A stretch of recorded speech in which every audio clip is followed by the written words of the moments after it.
Hello and welcome to the Supercharge Your Sales Velocity podcast, the show where we help you drive more opportunities, bigger deals, and faster wins. I'm Fergal, your host, and today I'm delighted to chat with a very special guest, Dr. Elisha Foust. Elisha is a seasoned sales and go-to-market leader who has led teams at global enterprises and also international startups, driving growth and operational excellence at every turn. She's also a champion for diversity in tech. She founded the Women of Teradata network, and get this, she even has a PhD in ethics, which makes for a truly unique perspective in the sales world. Now, after 20 years in the corporate trenches, Elisha recently launched her own venture, Future by Design, to help individuals and companies build future-ready skills and strategies. I've been looking forward to this chat. Elisha has an incredible story and a ton of actionable wisdom. Elisha, welcome to the show. Thank you very much, Fergal. It's nice to be here. I want to start off with this journey from academia. You've got a PhD in ethics, all the way in through sales ops, revenue operations, sales enablement, sales management, sales leadership. Now you're running your own business. Just help me understand that journey, going from academia, if you like, into this new world. I'll be quite honest about the journey as well, right? Because I think what people often think is that you're supposed to have kind of this very linear career progression. But what I know about myself is that I get really quite interested in lots of different things. I did my PhD in ethics because I was absolutely passionate about this one philosopher in particular. His name's Emmanuel Levinas. And his philosophy really centers other people, not through a moralistic code, but really who other people are and how we can orient ourselves to their well-being, and calling that ethics, right? But what you learn about when you're in academia and when you're working in ethics is you start to see under the hood of stuff, and you start to see what's not working in certain areas. Combine that with the financial crisis of 2008, and there were absolutely no jobs going. When I graduated from my PhD, I thought, great, I will take kind of a maternity contract, cover someone's maternity, and then I'll go back into academia. There'll be more jobs then. But then I got into the company and I absolutely loved it, and I stayed there for 9 years. I thought this is just going to be a period of time that I'll go back to doing kind of Excel and kind of helping some people out, which I had done at AT&T years before that. Yeah, I thought it was going to be a 9 to 12 month contract, and then off I'd go back into academia after that. And that's just not the way it panned out. And part of that was that once I got back into corporate, I loved it. I loved working with the people. I loved the energy. I love the energy of sales teams. Like, the one thing I've also learned about me is anytime I've taken an internal role, I long for the sales team. I long for hearing what the customers are up to. I get really kind of like, what's the point of the internal stuff? I want to be near where the action is. So yeah, so that's kind of it. I kind of stayed in corporate because I loved it, and I loved the energy of working with sales teams. And that particular company you're talking about, I know you founded the Women of Teradata network. Am I right in saying that? I did, yeah. The Women of Teradata network, it was already set up. So it was an ERG that was already set up, but it kind of gone quiet and kind of, sort of, you had a US base and a UK based, and it's a global company, right? But the UK base had gone very, very quiet. So during COVID, one of my partners in crime and I put our heads together and thought, well, let's do something here. Because one of the things that I've really learned about selling and sales team is that if you don't have diversity of thought within the team, you're not speaking to every potential customer you could be.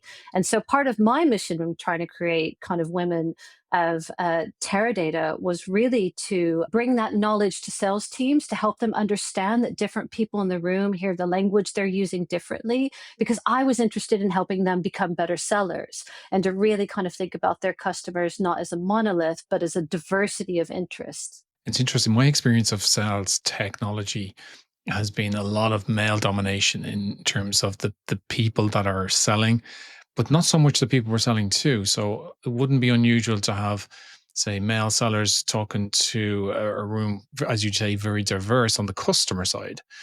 And I think that's where the angle you were coming from, right? That's absolutely the angle. Because at one side, there's always the internal reason. The reason you form an ERG is to create more kind of belonging, more spaces where people feel included, right? And that was kind of at the heart of it. But for me, because I was so close to the sales team and what I could see was customers, looking and being very different than kind of, sort of an all male sales team. I was really interested in helping the sales teams to think about that and to think about how they approach that diversity of customers when they went into the room. So that was kind of my personal mission when I started that particular ERG. And I think some people believe that the DEI movement within corporations is somewhat of a waste of time and energy and doesn't really deliver on anything at all. This is a really topical question, Fergal, and it's one that's kind of politically fraught, right, at the moment. And I think what we're seeing now, and I was just at a dinner last night, actually, a fundraising dinner where we talked about it. We're kind of in a post DEI world now. And a lot of people, will say that's a terrible thing. We're seeing employee initiatives being rolled back, ERGs being canceled, and things like that. I've chosen to look at this as kind of always having a silver lining on it because DEI delivered so much stuff. And I was thinking about before this podcast, actually, in terms of like closing the gender pay gap in some companies, in terms of closing the racial pay gap in some companies. DEI, when it was done really well, really addressed structural issues within companies. And I know that by being involved with companies that had really good DEI initiatives, and by good, I mean supported from the C suite, like absolutely supported, not just employees kind of coming together, but the C suite supporting it. You were able to have more honest conversations about the pay gaps, and you got HR involved to really look at the data and then take actions to resolve them. And what you get then is really great employee commitment, right? Once you kind of just go in and say honestly and transparently, we're resolving some of these structural problems. Most of those employees that I know that worked on those initiatives are still working for that company, which is amazing. So that's when DEI is great. That's when it's absolutely fantastic. When it's not so great is when it also makes people feel left out of the conversation. So if you're always focusing on the people that maybe don't come from the same socioeconomic background, you've left out a big percentage of the population and they didn't feel included, which I think is why you see the pushback now against DEI. And then it becomes more of a tick box for these people. They're not getting anything out of it. It's a policy they have to comply with. So my hope is in this post DEI world that we start to bring everyone along into that conversation, that it doesn't feel like a tick box, and that the initiatives are really bridging across everyone who works for companies and doing the right thing structurally, creating that equality in structure of pay, structure of benefits, etc. So you've got quite a balanced view, I think. Yeah, because I've heard it from both sides, and I'm completely sympathetic to it. Yeah, no, it's nice to hear that balance because we don't always hear that balance. So go back to academia into sales. We've heard how you've kind of loved that customer facing element of sales. Talk to me a little about maybe your first exposure then to working in and with a sales team. So my first exposure, I mean, if we go way back, my first job was as a bookseller, right? It was that was my first job was in sales, and it was I'd never selling guessed by your books. background. The books Yeah, all are can you all behind you tell? there. Yeah, I can tell. Can you tell? My Uh, my second job was internal sales. So I worked for a company in Dallas, and we had a major client, and I did internal sales and worked the phones on that. So I've always been really close to sales. But I think for me, when I came out of academia, you spend kind of 4 or 5 years in an academic setting, and then to find yourself back in corporate is a really big shift, right? So you've gone from like having days and days to think about big questions, particularly ethical questions, to moving into corporate and, being on calls, attending meetings kind of 8 hours a day. It was a really big jump for me to go back into that, which is part of why I've started the business that I'm running now, because I know what a big jump it is to go from studying into corporate or to have had a career break and going back into work. You feel rusty if you've had a career break, and you feel like you don't have the right skills if you've just graduated from university. So that's kind of part of where that experience of going from academia into corporate is kind of what's brought me to where I am now and is part of the work that I do now. and you've led sales teams. What was that like for you? It's fascinating. So the thing I love about salespeople is that they're really individual, and they're really driven and energetic. Some of the more complicated stuff around salespeople is that they don't want to follow the process. And what we all know is that a lot of sales is just doing the hard graft and doing the same thing every day, whether that's the mission of doing the cold calling, whether that's the mission of actually doing the right preparation, the right research on the customer customer to get the message across. Sales is a numbers game, yes, but it's also the hard graft of just doing the same thing over and over again. And a lot of salespeople don't want to do that because they're quite creative thinkers. And so they'll go, oh, I've got this great idea and I'll go in with the strategy. But if you've got like a big customer meeting, there's four of you going in and you've decided to do something new in that meeting and not told anyone else, it's not going to work. It's just going to completely burn out. So, what I learned when I was leading sales team is that consistency is key. And as a sales leader, you have to develop what the process is, enable what the process is, and then you're teaching the process absolutely every week, and you're following up on it and you're holding people accountable for it. And that's what makes the sale in the end. And was that difficult? No, no, it wasn't difficult. I found other parts of it difficult, but actually working with the sales team, because I come from a sales and revenue operations background, that piece of it, because I've worked with people like yourselves and I've worked with other sales leaders that followed that same sort of process where we agreed on what the strategy is, we agreed on what the message was, we enabled people to do it, and then we held people to account. That was actually the easy part because I'd been in the rooms where I'd seen it work and where I'd been taught it. The harder pieces were the time zone. The time zone was very difficult in a global company being a sales leader. And then the pressure of hitting that quota, right? So that's the other side of it, is having that quota and driving to that quota and feeling so stressed and like everything's at risk. That was the harder part for me as a sales leader. The best way to handle that pressure is from the top down, right? Is if everyone's carrying the pressure together and it's acknowledged. I think that's one way to combat that kind of pressure point. So you're not feeling like it's on your shoulders alone, if you know what I mean. Which can be very common, right? The sales leader or the manager is carrying a lot of that pressure, and the sales team are not quite at the same pitch. Yeah, exactly. So, how do you do that? How do you do that? You have to share the burden, right? And so part of what I did was invested in enablement. So we did a 10-week program of sales enablement where we all really then understood what's happening at every sales stage. And then we all practiced together. And I think that practice piece is the thing that a lot of people leave out. You know, you kind of go like, okay, here's your core messaging, kind of go out and give it. But have you actually given people time to do the thing they hate to do, which is sit down and role play it with you, role play it with one another? If you're giving a big presentation, are you practicing the entire thing as a team and seeking critical feedback from internally before you go in? Because if you can do that, the pressure starts to alleviate because then you feel like you're part of a team.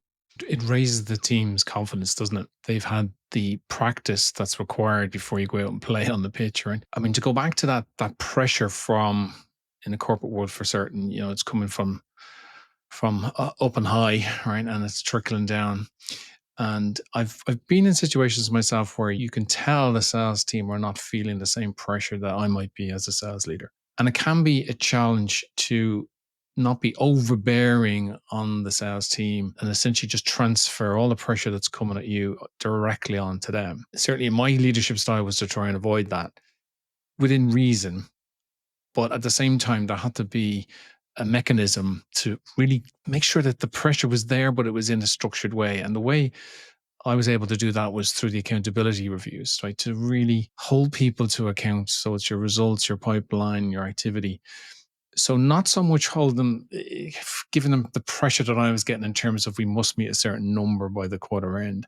It was more bringing it down to their personal accountability. You've got to be accountable. And that was quite a structured process that I certainly got a lot of value from in terms of being able to get the team kind of more to my side, if you like, to feel that pressure, but to feel it in a structured way. But how do you do accountability when you're on your own business, right? So it's not quite the same. Well, it kind of is, to be honest, because you're absolutely right. Because part of that accountability when you're the sales leader is that you lead through the data, right? So that's the entire reason that you're collecting the data. You're collecting kind of the opportunities against target. Data is kind of my big hobby on the side.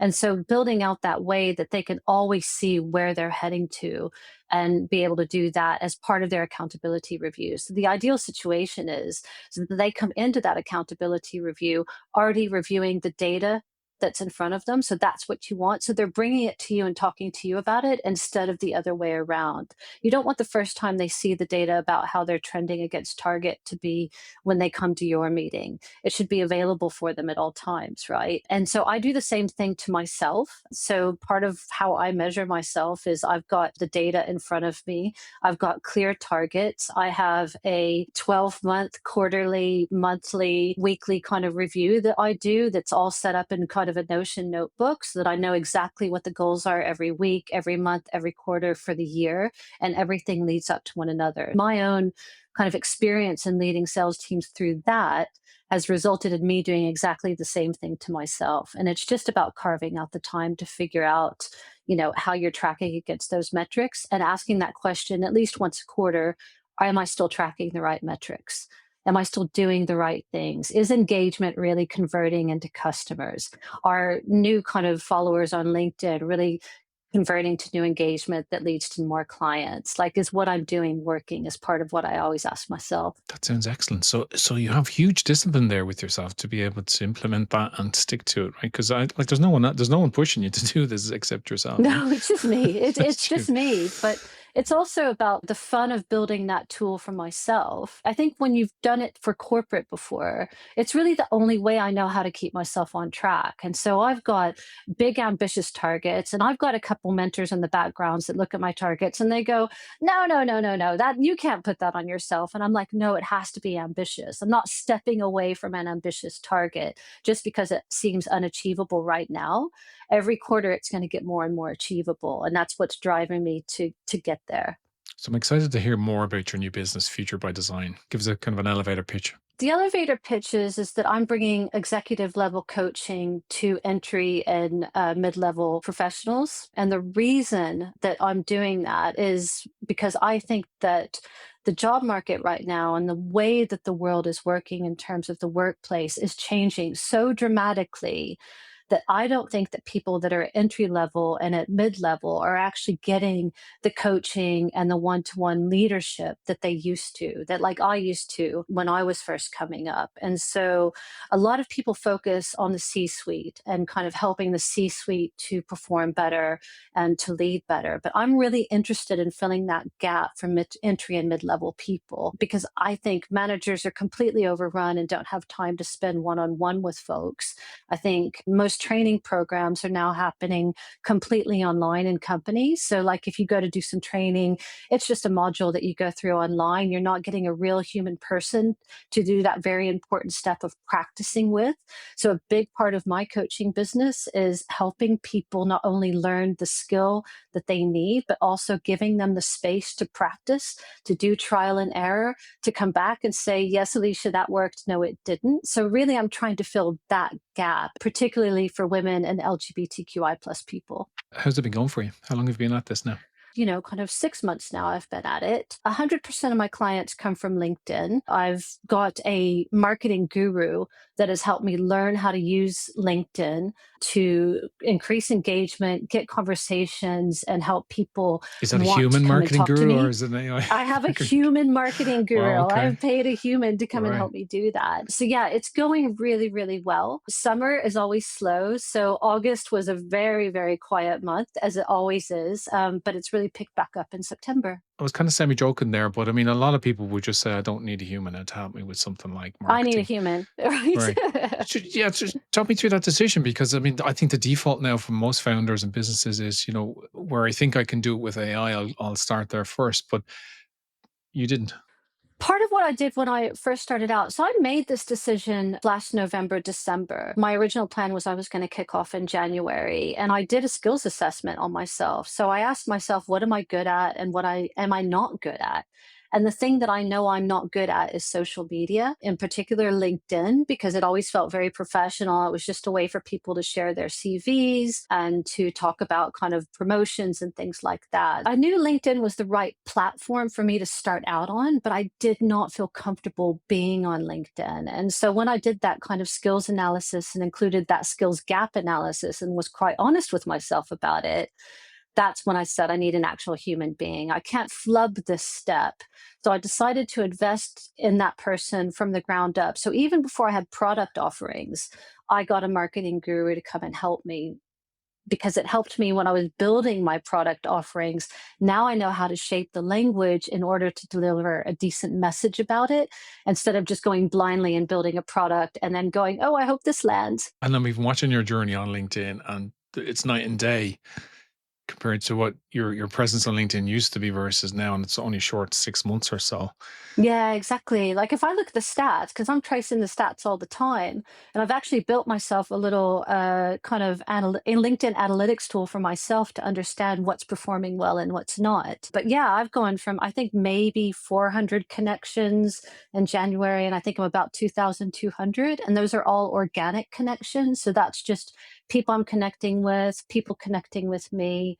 And any tips then for people who are looking to do something similar? Yeah, a few tips. One is people really like it when you build things in public. So if you're starting your own business, people really like it when you talk about it. They love when you talk about what's working and what's not working. Second tip would be that pictures of yourself drive more engagement. So you've got to get comfortable posting a selfie. Videos also, they're slow burn, but they also do pretty good engagement on LinkedIn. And then the biggest thing is be ready to change when the algorithm changes because I learned to do LinkedIn kind of in March, and the algorithm had a really big shift over the summer. And it just means that some things that did work before to increase engagement and get conversations going don't work anymore. And it means that I've just got to shift now. So, like, I'd put a poll up once a week. People would vote on it. Lots of people would see it. I think, great. I put a poll up now, nothing.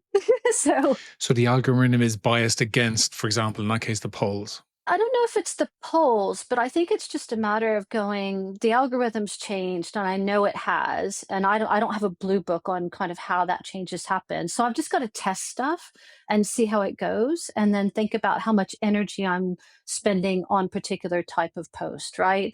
A poll takes almost no energy to do. It's very little time. So you could still do a poll, right? That's okay. But if you're going to do a big carousel and carousels have stopped landing and it's taking you 2 hours to ride it, you might want to invest your energy in a different way. So the pair of analytics here, right? So you're doing a lot of deep dive on the analytics behind your activity on LinkedIn. Over your career, you've handled adversity, I'm sure. Right? Do you want, like, over a long career, we've all had some adversity of some sort, whether it's in our personal lives or in our career. I mean, how best to handle that? You're talking some of your prospects or even your existing clients are probably individuals who are new-ish to their career, right? They're only maybe coming out of college or not out of college long. And maybe they haven't yet experienced any adversity. It's all ahead of them. What do you think about handling adversity and how would you advise people on it? The recommendation that I always want to give people is you need to form a network, right? And you need to form a network outside of your company. It needs to be a fact-based network for you, right? And so a lot of my clients, they've been made redundant and they're looking for their next role. And the thing that I always say is form a network with other people who are doing the same thing. It's a trusted network. It just helps you do exactly what sales leadership helps salespeople to do, which is to establish a target once a week, hold each other to account, and then track how you're doing by the end of the week.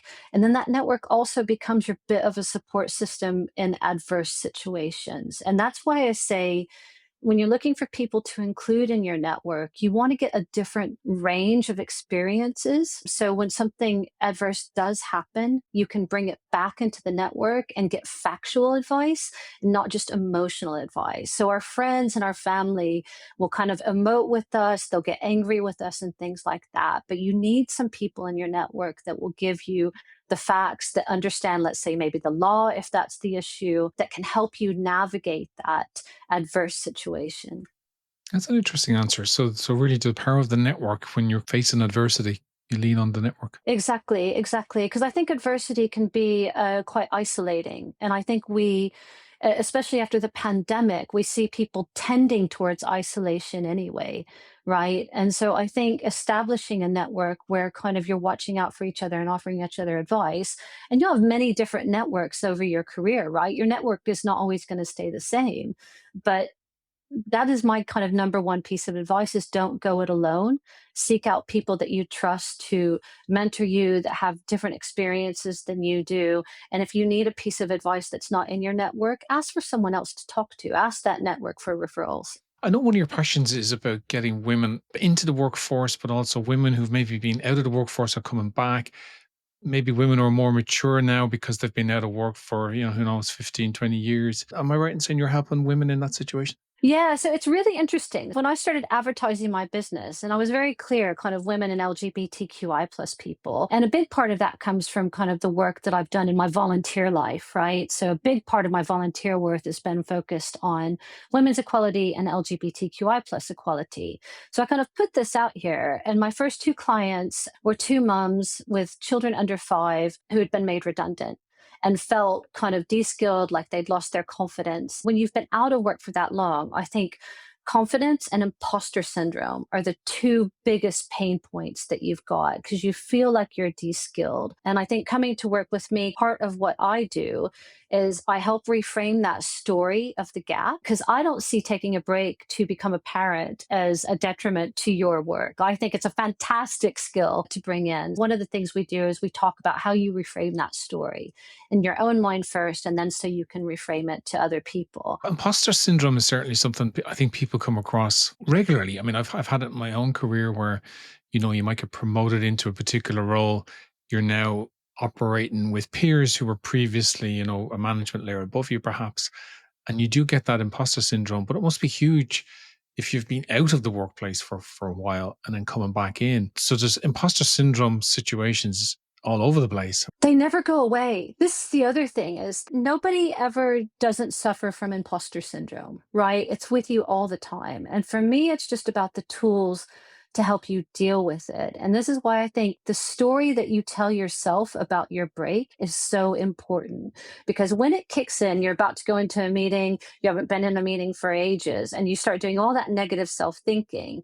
But then you can kind of light on this story that you're trying to start telling yourself about that break, about the value that you've brought to the world as a parent, about the good person that you are, whatever it is that makes you feel really good about that time off. That becomes your story instead. And it just quiets it down a little bit, doesn't it?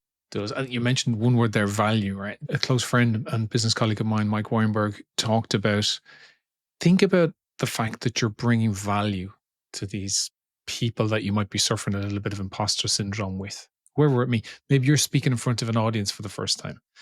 And Mike would say, just remember, you're here as an expert and you're delivering value. That should bring down the barriers around imposter. Or maybe you're going to a client for the first time.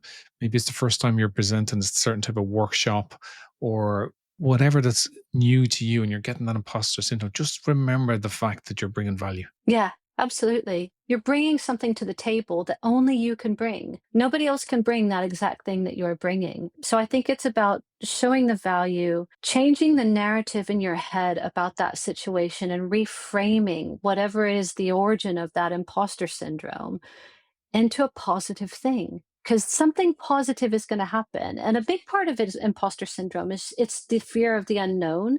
Your brain wants to jump to conclusions, it wants to tell the future, right? So imposter syndrome is trying to do that for you. But if you just kind of step back and know that you're going to bring someone value, but actually once you get talking to people, everyone relaxes and you're probably going to get a lot of value out of that conversation as well. I get the impression, Alicia, you're loving your new I found love role, it. right?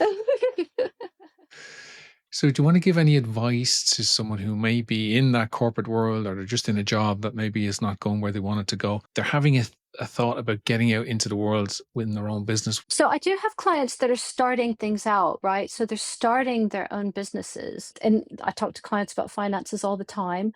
Look at what your financial runway is to do that. You've got to be really practical. As you're thinking about what that business is going to do a skills gap analysis on yourself and be really honest with yourself because you might sort of start to wonder, do I go solo or do I go into partnership with someone else to do this? Do I join a program to do this type of work instead of going solo? Those are a couple pieces of advice. But I think if you can get that financial runway for yourself, and it's really important to think about that. I would never advise anybody to just jump in without understanding that it fits into kind of their overall plan. But then you start defining the business, right? You start defining it for yourself. You start telling yourself the story of it. You do a skills gap analysis and understand where you're going to need to bring people in, because founding your own business, as you know, Fergal, your marketing, your sales, your finance, your IT, you're the full stack of things. And if you're anything like me, I get very excited about new shiny tech, and I will go down rabbit holes and spend days doing that and completely forget about my marketing. So I suppose the other piece of advice is time management. How are you going to set yourself up to meet your goals, your objectives, and your tactics? Let's say you've done that, right? And then you suddenly realize you've done your skills gap analysis and you suddenly realize, I know nothing about sales here. I've got a fantastic idea. Maybe there's a product or a service that I need to offer, but now I need to actually market it and sell it. And I haven't got a clue how to do that. In your case, you went out and got some help from marketing, right? You got a marketing guru. Okay. So can individuals go to you, for example, to get help with setting themselves up in the right structure and that process you talked about earlier about sales? Yeah, so I've got a couple people have come to me to talk about doing that. And yeah, you're absolutely right. Some people they've never sold anything, and the biggest problem with founders is you also don't know how to sell yourself. So selling a product for a company is a completely different thing than actually selling yourself.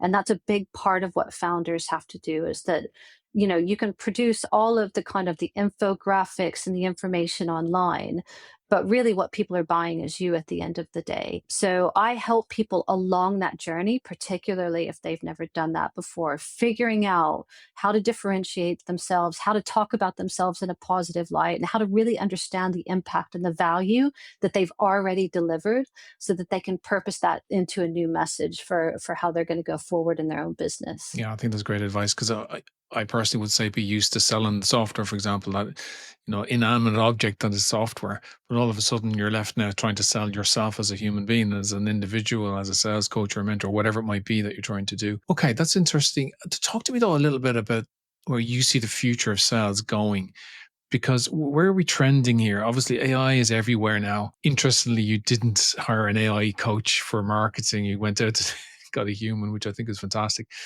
But talk to me about your thoughts in terms of where the trend is heading for us in sales. Yeah, so I think there's a big fear that AI is coming to take salespeople's jobs, right?